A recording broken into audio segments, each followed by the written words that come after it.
आज फिर जो मुन्नस इलाही साहब का बयान सामने आया है उस पर आप क्या कहेंगे कि उन्होंने तो कह दिया कि हम तो वज़ीर-ए-आज़म इमरान खान साहब से ताल्लुक निभाने आए हैं तो वो हम निभाएंगे। तो आप क्या समझते हैं कि जो तहरीके अदम एतमाद थी वो फ्लॉप हो चुकी है? अब देखें, आज गुज़िश्ता चंद घंटों में ही सियासी हवाओं का रुख ही बदल गया है। पिछले 2-3 हफ्तों से बल्कि महीने डेढ़ से क्या एक मंजर बनाया जा रहा था, क्या तस्वीर पेश की जा रही थी कि जी इमरान खान साहब तो शायद हर जानिब से एक तो अपनी पॉपुलैरिटी खो चुके हैं और उन्हें कहीं से भी किसी किस्म की अब कोई सपोर्ट भी नहीं रही, बल्कि शायद कोई ये कहा जा रहा था कि शायद मुक्तदर हल्के चाहते हैं कि अब इन्हें भेजा जाए। इस तरह का प्रोपेगेंडा किया जा रहा था, इस तरह का मंजर जो है वो पेश किया जा रहा था। अब ये मामला शुरू कैसे हुआ था? जब खैबर पख्तूनख्वा के बल्दियाती इंतखाबात का पहला फेज था और पहले फेज में JUI फे ने पाकिस्तान तहरीक इंसाफ को पिछाड़ा था और उसके बाद कहा जा रहा था देखा जी JUI जो है अब वो किस तरह से अब ऊपर आ रही है और ये मैसेज है PTI के लिए। मामला कुछ और था, मामलात PTI के अपने अंदरूनी मसाइल थे, ये मामला हमने हाईलाइट भी किया। उसके बाद फिर उनकी जो दोबारा रिस्ट्रक्चरिंग हुई तंजीम की, उसके बाद एक नतीजा तो आ गया गुज़िश्ता शब, जब मौलाना के अपने बड़े सियासी गढ़ में ही पाकिस्तान तहरीक इंसाफ ने उसे पिछाड़ा। अचानक मंजर बदल गया, वो तमाम तबसरे तज्जिए वो वहीं के वहीं रह गए। फिर दूसरा मामला तब हुआ जब तहरीक अदम एतमाद के हवाले से जब ये तहरीक जोर पकड़ने लगी कि ये अब तो अदम एतमाद आ रही है, इत्तेहादियों से मुलाकातें वैसे ही तो नहीं हो जाती। बिल्कुल ये कहा गया जी ये जो इत्तेहादी मिल रहे हैं ये परवेज इलाही साहब की रिहाइशगाह पर लाहौर में जो इस वक्त सियासत का ये मरकज बनी हुई है, और इत्तेहादी आपस में भी मिल रहे थे, इत्तेहादी आपस में भी मिल रहे हैं। ये फिर कहा जाने लगा जी ये वैसे तो नहीं हो जाता, ये कोई करवा रहा है। अच्छा जी, फिर क्या हुआ? तहरीके अदम एतमाद का इन्होंने ऐलान कर दिया। मरियम नवाज साहिबा ने बड़ा वाज़े तौर पर तहरीके अदम एतमाद के हवाले से ऐलान कर दिया इस्लामाबाद हाई कोर्ट के बाहर।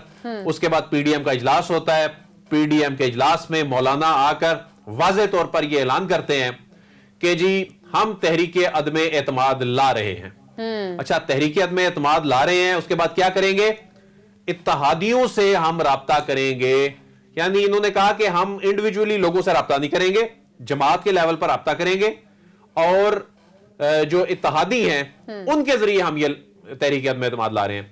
इसमें फिर चौधरी बरादरान का किरदार बड़ा अहम हो गया। चौधरी बरादरान की जो रिहाइशगाह है सियासत का मरकज बन गई। पहले जरदारी साहब गए, फिर वहां मौलाना साहब गए, उसके बाद शहबाज शरीफ साहब गए।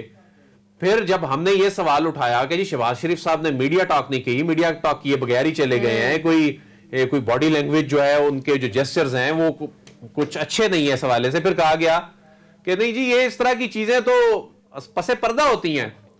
आज मुन्नस इलाही साहब ने सारा जो मंजरनामा है इस वक्त जो सियासी मंजरनामा बना हुआ था उसे तब्दील करके रख दिया है। हवाओं का रुख तब्दील हो गया।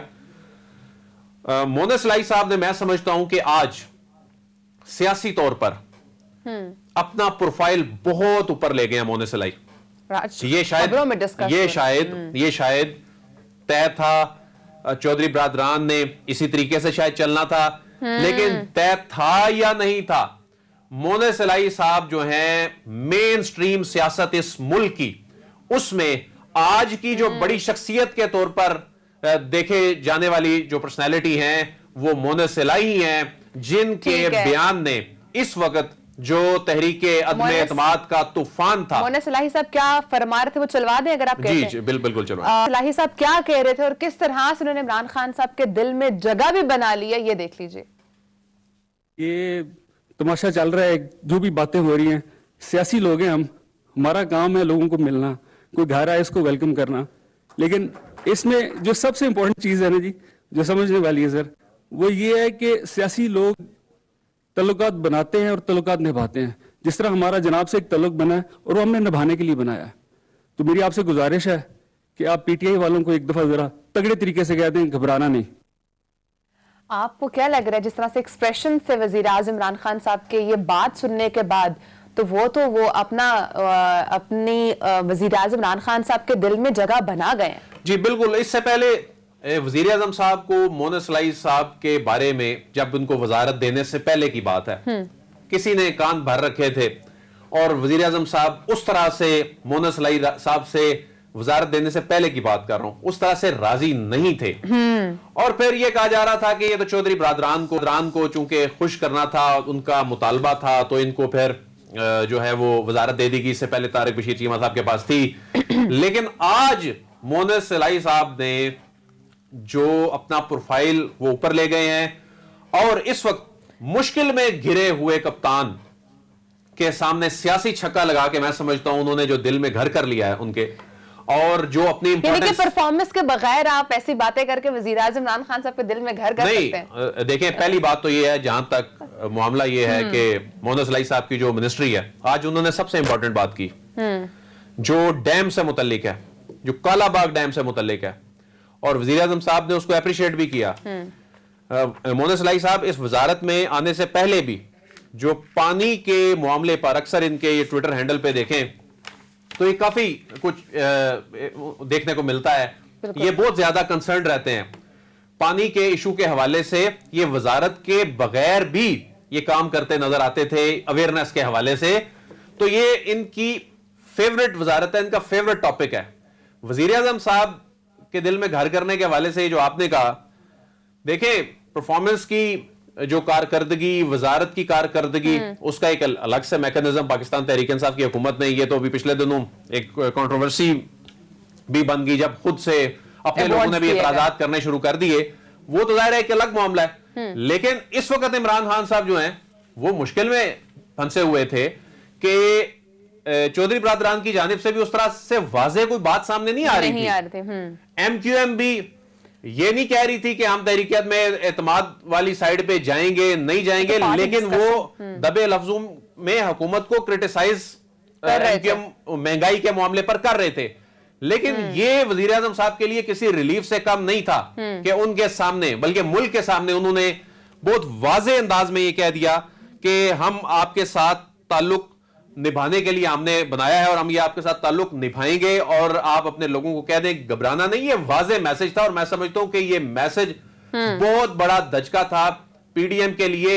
ये पहला बड़ा दचका था। वैसे तो कल जिस तरह शहबाज शरीफ साहब बगैर मीडिया टॉक के वहां से रवाना हो गए और दोनों तरफ से जो प्रेस रिलीज आई 1 घंटे 20 मिनट की उस मुलाकात में पहले ही चीजें नजर आना शुरू हो गई थी, लेकिन वाज़ेह कोई मौकफ सामने नहीं आ रहा था। आज वो वाज़ेह मौकफ सामने आ गया है। फिर वजीर आज़म साहब ने मोनस इलाही साहब को किस तरह से उनको वेलकम किया, उनकी बात को, और किस तरह एतमाद का इजहार किया, वो भी अगर आप वजीर आज़म इमरान खान साहब का मोनस इलाही बात पर क्या रिएक्शन था, ये भी सुन ले।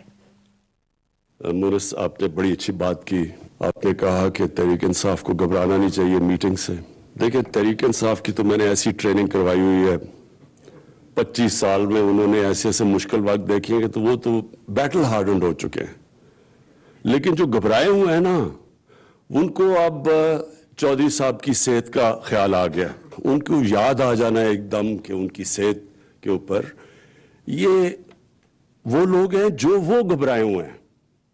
जो घबराए हुए हैं वो आजकल 20-20 साल पुरानी अपने जो वर्कर्स की, अपने जो MPs MNAs की फौतगियां उधर भी जा रहे हैं आजकल, उनको याद आ गई है, तो इसलिए वो घबराए हुए हैं। हमारा इस वक्त आपके ऊपर, आपकी फैमिली के ऊपर पूरा इत्मीनान है। अदिल, ये तमाम चीजें तो हो रही हैं, लेकिन जो मौलाना फजल रहमान साहब रेडी हैं तहरीक अदम एतमाद लाने के हवाले से, और कुछ बातें ऐसी भी सामने आ रही हैं जराए से कि उन्होंने जहांगीर तरीन साहब से खुफिया मुलाकात भी की और उनसे कहा है कि हमें तहरीक अदम एतमाद में आपका साथ चाहिए। देखें, तहरीक अदम एतमाद के मामले पर जो रिपोर्टिंग हो रही है बहुत सारी, उसमें कुछ ख्वाहिशात पर मबनी रिपोर्टिंग हो रही है। कुछ सियासी जमातें वगैरह जिस तरह फीड करती हैं उसी तरह टेलीविजन चैनल्स पे चल जाता है। मुझे आप खुद बताएं, आज मोनस इलाही साहब के बयान के बाद तहरीके अदम एतमाद का जो इनका नारा था उसमें कितनी जान रह गई है? क्योंकि नारा था नहीं, क्योंकि मुझे आप एक बात बताएं, मौलाना का अपना प्लान इन्होंने जो अनाउंस किया है वो क्या है? उसमें वो खुद कह रहे हैं कि हम इंडिविजुअल्स के साथ राब्ते नहीं करेंगे। पहली बात है, इस खबर की तरदीद हो जाती है, यानी कोई उन्होंने वाज़ेह तौर पे कहा है कि हम पाकिस्तान तहरीक इंसाफ के लोगों से राब्ते नहीं करेंगे। अच्छा, ये क्यों फायदा नहीं है जाहांगीर तरीन ग्रुप वाला, क्यों ये बेबुनियाद खबर है? और इसकी तरदीद आ जाएगी, आप देख लीजिएगा। इसकी तरदीद अगले 1-2 रोज में आप देखेंगे। उसकी रीजन क्या है कि डिफेक्शन क्लॉज लग जाएगी। जहांगीर तरीन ग्रुप के लोग हैं तो पाकिस्तान तहरीक इंसाफ के टिकट होल्डर हैं। एग्जैक्टली 63A के बाद वो ये जसारत कर ही नहीं सकते कि वो पार्टी लीडर की डायरेक्शन के बगैर चल सके, डिस्क्वालीफाई हो जाएंगे। इलेक्शन से 1.5 साल पहले कोई डिस्क्वालीफाई होने का रिस्क क्यों लेगा? अपने अपने हलकों में लोगों ने जाकर काम करवाने हैं। और दूसरी बात यह है कि इन्होंने क्या कहा था, मौलाना ने, इन्होंने कहा था, पीडीएम ने कहा था कि हम जमात के लेवल पर राब्ता करेंगे और हम इत्तहादियों से राब्ता करके तहरीक अदम एतमाद लाएंगे। वो पहले अगर आप मौलाना का शॉर्ट सुनवा दें कि उनकी हिकमत अमली क्या आती है, उसके बाद हम आगे बढ़ते हैं। मौलाना साहब जो प्लान के हवाले से बात कर रहे थे, जरा साहब वो सुनवा दीजिएगा। पहले हम कुछ जो पेश की इसमें होमवर्क होता है वो मुकम्मल करें। दूसरे जो उनके हलीम जमाते हैं क्योंकि उसके बगैर अब एतमाद का वोट मुकम्मल नहीं होगा, तो हमने उसके लिए जाहिर है जी कि वोट भी तो मुकम्मल करना है। सिर्फ लफ्ज़ तो नहीं है कि आपने रिवायती तौर पर एक चीज पेश कर दी और बस खत्म हो गई। बगैर तैयारी के, बगैर ग्राउंड बनाए हुए ऐसी बात कहना, फिर यही होगा कि जी आपने कल बात कही थी वो पूरी नहीं हुई। तो इस हवाले से हमें थोड़ा काम करने दीजिए। हमें शाकिर सोलंकी साहब ने भी ज्वाइन किया है, लेकिन अदील मैं चाहूंगी पहले इस पे आप कमेंट कर लें कि ये प्लान तो था बट प्लान विदाउट स्ट्रैटेजी था। देखें, एक बात मैं आपको बता दूं, तहरीक अदम एतमाद के हवाले से खुद पीडीएम को भी मालूम है कि पाकिस्तान तहरीक इंसाफ के लोग तोड़ के इसलिए बात नहीं बन सकती कि वो डिस्क्वालीफाई हो जाएंगे, लोग फ्लोर क्रॉसिंग नहीं होगी। शुरू में ये प्लान जरा शाकिर सोलंकी साहब ने भी इससे पहले बात की, इन्होंने राब्तों की कोशिश की, लेकिन ये उन्हें समझ आ गई कि पहली बात तो ये है कि लोग टूटेंगे नहीं। खुद मौलाना खुद राना सनाउल्लाह साहब ने कह दिया, हमने मुसलसल 2-3 दिन ये उनका साउंड बाइट चलाया कि तहरीक इंसाफ के लोग लेकर आएंगे अपने, जब तो हमारे उन हलकों में हमारे लोग जो बैठे हैं उनको हम फिर क्या जवाब देंगे, क्योंकि टिकट का वादा करके लाना है। तो ये इतनी आसान चीजें नहीं थी, ये मामला था सारा इत्तहादियों पर। अब देखें कि पीएमएल-क्यू के पास हैं 5 सीटें, एमक्यूएम के पास हैं 7 सीटें, जीडीए के पास हैं 3, अवामी मुस्लिम लीग के पास है 1, बाप के पास है 5। जहां तक मामला है बलूचिस्तान अवामी पार्टी का, उनका मुतालबा सिर्फ अब एक वजारत था और वो भी उस तरह की नाराजगी उनकी है नहीं है। एमक्यूएम जो है उसने भी हरी झंडी करा दी है। और एमक्यूएम, मैंने उस वक्त ही आपको बताया था कि एमक्यूएम यहां पर लोकल गवर्नमेंट इलेक्शन का मैंडेट लेकर आई है और चौधरी बरादरान ने आज इसमें वाजे कर दिया है। 178 की स्ट्रेंथ है हुकूमत के पास, 164 की स्ट्रेंथ है अपोजिशन के पास। इत्तहादियों के बगैर ये होना नहीं है। इत्तहादियों की आज तक की सूरत हाल आपके सामने